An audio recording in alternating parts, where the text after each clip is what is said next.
పశ్చిమ గోదావరి జిల్లా selfie suicide కేసులో కొత్త ట్విస్ట్ వెలుగులోకి వచ్చింది. ఆన్లైన్ బెట్టింగ్ తో అప్పుల పాలయ్యి సూసైడ్ చేసుకుంటున్నానంటూ సెల్ఫీ వీడియోతో హల్చల్ చేసిన సతీష్ తాను బతికే ఉన్నానంటూ కొద్దిసేపటి క్రితం తన భార్యకు ఫోన్ చేశాడు. నెల్లూరు నుంచి హైదరాబాద్లో ఉన్న తన బంధువుల ఇంటికి వెళ్తున్నానని భార్యకు చెప్పాడు. దీంతో సతీష్ ను తీసుకొచ్చేందుకు పోలీసు బృందం బయలుదేరింది.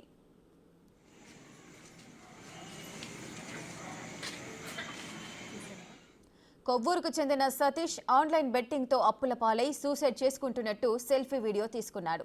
ఆన్లైన్ బెట్టింగ్ లో సర్వం కోల్పోయానంటూ కన్నీళ్లు పెట్టుకున్నాడు. తనకు చావు తప్ప మరో మార్గం లేదని ఆవేదన వ్యక్తం చేశాడు. పిల్లలను జాగ్రత్తగా చూసుకోవాలని, క్షమించాలంటూ కుటుంబ సభ్యులకు వీడియో పంపించాడు. ఆ తర్వాత ఫోన్ స్విచ్ ఆఫ్ చేశాడు.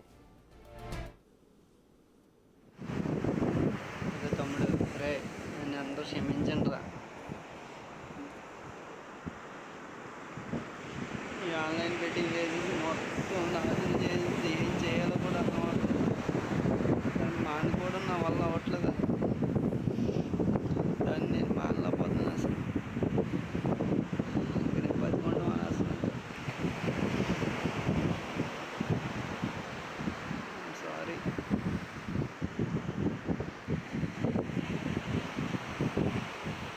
పిల్లలు జాగ్రత్త, మొత్తం అందరూ జాగ్రత్త. నన్ను క్షమించండి రా.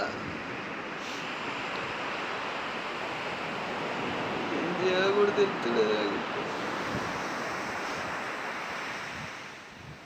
సారీ రా. కాగా కుటుంబ సభ్యుల ఫిర్యాదుతో పోలీసులు సతీష్ కోసం పేరుపాలెం బీచ్లో జల్లెడ పట్టారు. బీచ్లో అతడి బైక్, సెల్ ఫోన్ స్వాధీనం చేసుకున్నారు.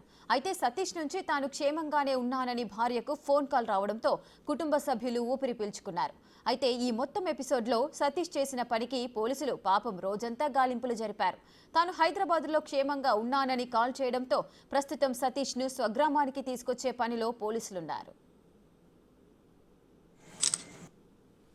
6 టైం అవుతుంది. ఫోన్ చేసి నెల్లూరులో ఉన్నానని చెప్పారు. పర్లేదన్నారా? పర్లేదు, ఇప్పుడు హైదరాబాద్ వెళ్తున్నాను. హైదరాబాద్ వెళ్తున్నారు. అదే నా చుట్టాలు ఎవరు ఉన్నారంట, ఇలా వస్తున్నారమ్మా. ఇప్పుడు అంటే 2 రోజులు ఆగి తీసుకెళ్తున్నాను. క్షేమంగా ఉందని చెప్పారా?